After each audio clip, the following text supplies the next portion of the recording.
नमस्कार विद्यार्थी मित्रांनो, इयत्ता 5वी स्कॉलरशिप विषय बुद्धिमत्ता चाचणी.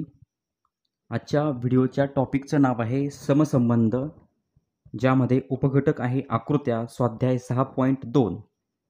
प्रश्न: पुढील प्रश्नात पहिल्या व दुसऱ्या आकृतीमध्ये जो संबंध आहे तसाच संबंध तिसऱ्या व प्रश्नचिन्हाच्या जागी येणाऱ्या आकृतीमध्ये आहे. प्रश्नचिन्हाच्या जागी येणारी आकृती पर्यायातून निवडा. विद्यार्थी मित्रांनो, प्रश्न पहिला: पहिल्या पदाचा दुसऱ्या पदाशी जो संबंध आहे तोच संबंध तिसऱ्या पदाचा प्रश्नचिन्हाच्या जागी येणाऱ्या आकृतीमध्ये असेल. मग आता पहिला प्रश्न जर बघितला आपण, तर पहिल्या पदामध्ये एकूण 6 पाकळ्या आहेत, तर दुसऱ्या पदामध्ये 4 पाकळ्या झाल्यात, म्हणजे 2 पाकळ्या नाहीशा झाल्या. मग पहिल्या पदाचा दुसऱ्या पदाशी जसा संबंध आहे तसाच संबंध तिसऱ्या पदाचा प्रश्नचिन्हाच्या जागी येणाऱ्या आकृतीमध्ये असेल. मग यामध्ये सुद्धा 2 पाकळ्या नाहीशा होतील.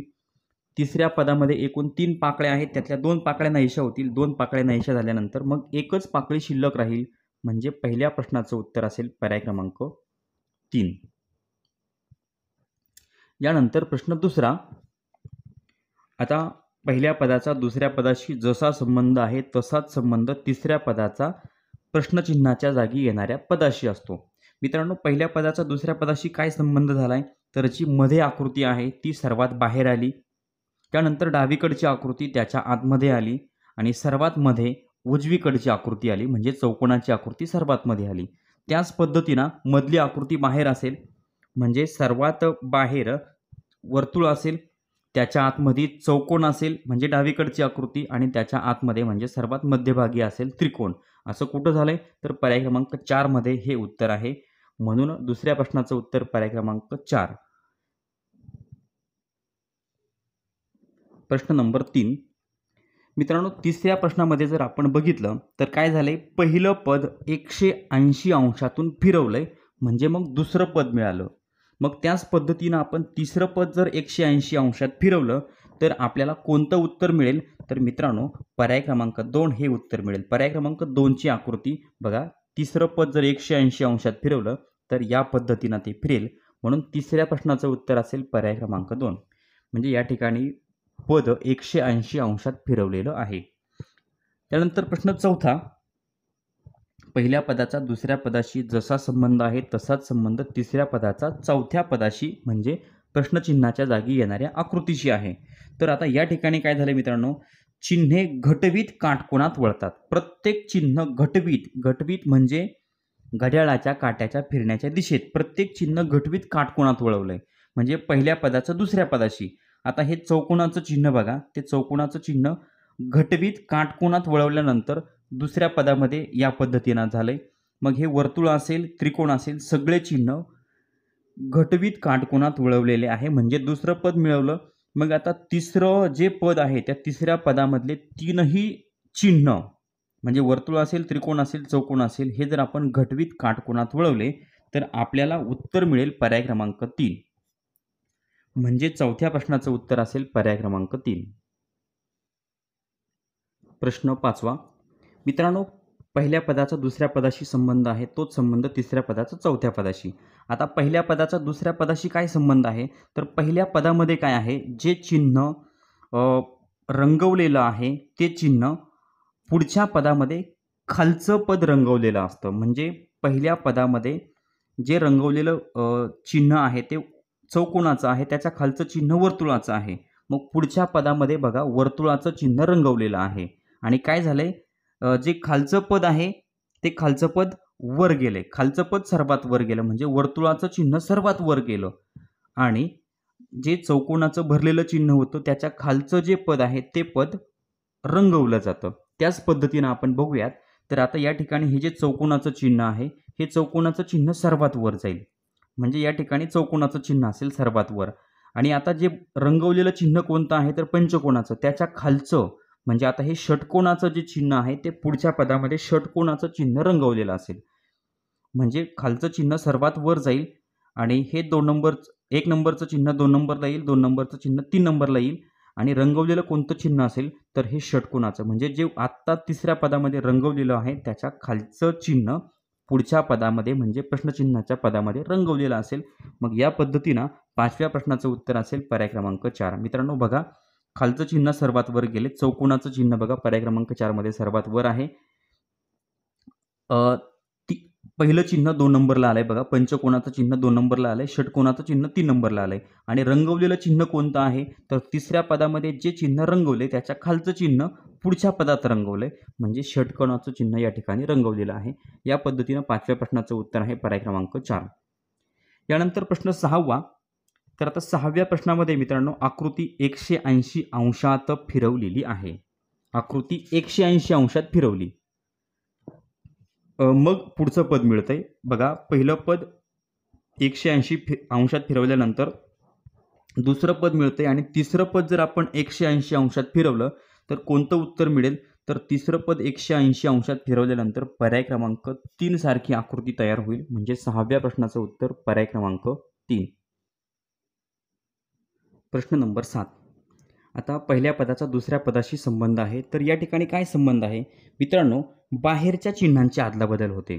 मग पहिल्या पदावरनं दुसऱ्या पदात जाताना बाहेरच्या चिन्हांची अदलाबदल होते. मग ती अदलाबदल कशी होते, त्रिकोणाच्या ऐवजी चौकोन येतो, चौकोनाच्या ऐवजी त्रिकोण येतो. तर आता या ठिकाणी आपण बघू शकतो त्रिकोणाच्या ऐवजी या ठिकाणी चौकोन आलाय, चौकोनाच्या ऐवजी त्रिकोण, त्रिकोणाच्या ऐवजी पुन्हा चौकोन. आणि काय होतंय, खालच्या रचनेतलं म्हणजे खालचं जे चिन्ह आहे, त्रिकोणातलं जे चिन्ह आहे ते वर जातंय आणि बाकीचे 2 चिन्ह खाली येतात. मग त्या पद्धतीनं जर बघितलं तर मित्रांनो या ठिकाणी हा गोल भरलेला असायला पाहिजे, हा गोल भरलेला असायला पाहिजे.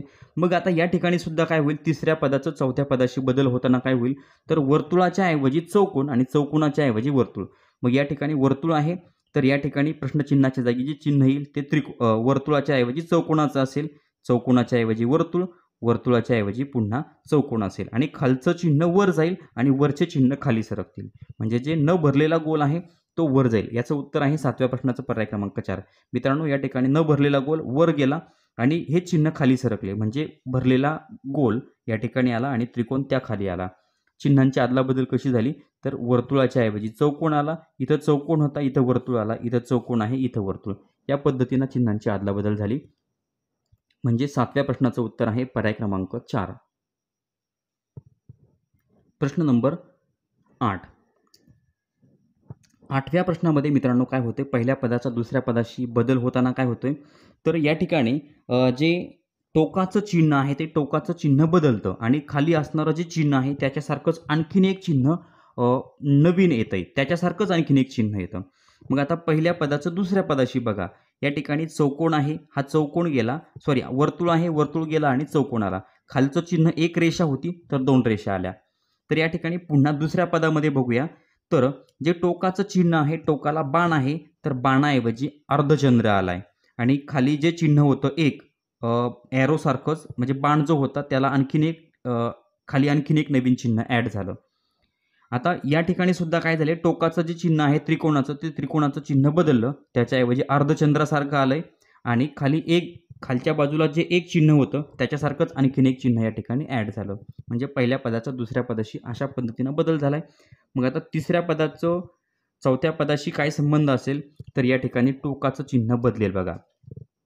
तर या ठिकाणी हे जे टोकाचं चिन्ह आहे हे टोकाचं चिन्ह बदललं आणि 8व्या प्रश्नाचं उत्तर आहे पर्याय क्रमांक 2. मित्रांनो टोकाचं चिन्ह बाणाचं चिन्ह गेलं, त्याऐवजी अर्धचंद्र आला आणि खाली जे एक चिन्ह होतं त्याच्यासारखंच आणखीन एक चिन्ह आलं म्हणजे आणखीन एक बाण आला.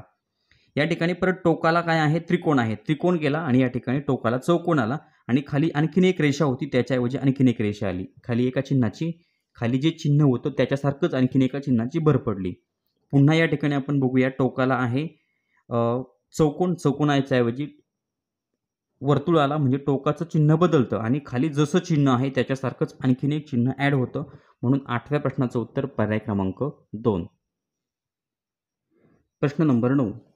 पहिल्या पदाचा दुसऱ्या पदाशी संबंध आहे. मित्रांनो या ठिकाणी पहिल्या पदाचा दुसऱ्या पदाशी संबंध असताना काय झाले, वर्तुळ आणि चौकोनांची अदलाबदल झाली म्हणजे बाहेर चौकोन होता तर आतमध्ये चौकोन आलाय आणि आतमध्ये वर्तुळ आहे तर बाहेर वर्तुळाची आणि चौकोनाची काय झाली अदलाबदल झाली. बाहेर चौकोन होता तर तो चौकोन आतमध्ये गेलाय आणि या ठिकाणी बाहेर वर्तुळ आहे तर ते वर्तुळ आतमध्ये आलंय. म्हणजे पहिल्या पदाचा दुसऱ्या पदाशी चौकोनाची आणि वर्तुळाची आदलाबदल होते आणि त्यानंतर काय होतो, हा जो चौकोन आहे तो चौकोन थोडा काही अंशात फिरतो. मग हा चौकोन काही अंशात फिरल्यानंतर दुसऱ्या पदामध्ये कसा चौकोन झाला या ठिकाणी आपण बघू शकतो आणि बाणांची स्थिती कायम आहे. बाण आहेत तसेच आहेत. मग आता तिसऱ्या पदाचं चौथ्या पदाशी काय होईल, तर या ठिकाणी पर्याय क्रमांक 3 हे उत्तर आहे. आता मध्ये जो वर्तुळ आहे त्या वर्तुळाच्या मध्ये जो चौकोन आहे त्या चौकोनाच्या ऐवजी तो आतला चौकोन बाहेर येणार आहे. मग या ठिकाणी तो बाहेर आला आणि तो काही अंशात फिरला आणि बाहेर असणारं जे वर्तुळ आहे ते वर्तुळ आतमध्ये गेलंय. म्हणून 9व्या प्रश्नाचं उत्तर आहे पर्याय क्रमांक 3. प्रश्न नंबर 10. मित्रांनो 10व्या प्रश्नामध्ये काय झाले, पहिल्या पदाचा दुसऱ्या पदाशी काय संबंध येतोय, तर या ठिकाणी बघूयात आपण. पहिलं पद किती रेषांपासून बनलंय? 1 2 3 4 5. पहिलं पद 5 रेषांपासून बनलंय, त्यातल्या 2 रेषा काढल्या तर दुसरं पद 3 रेषांपासून बनलंय. मग आता पुन्हा आपल्याला तिसरं पद किती रेषांपासून बनलंय? 1 2 3 4 5 6 आणि 7 रेषांपासून बनलंय. 7 रेषातनं आपण 2 रेषा काढल्या तर प्रश्नचिन्हाच्या जागी येणारी आकृती, येणारं पद हे 5 रेषांपासून बनलेलं असेल. तर 5 रेषांपासून कोणती आकृती बनलेली आहे, तर पर्याय क्रमांक 4 ही आकृती 5 रेषांपासून बनलेली आहे. म्हणून 10व्या प्रश्नाचं उत्तर आहे पर्याय क्रमांक 4. त्यानंतर विद्यार्थी मित्रांनो पुढचा प्रश्न आहे 11 नंबरचा. प्रश्न नंबर 11चं उत्तर काय असेल ते तुम्ही मला कमेंट करून सांगा. चॅनलवर नवीन असाल तर चॅनल सबस्क्राईब करा. व्हिडिओ आवडला तर लाईक करा, कमेंट करून कळवा आणि आपल्या मित्रांना शेअर करायला विसरू नका. धन्यवाद.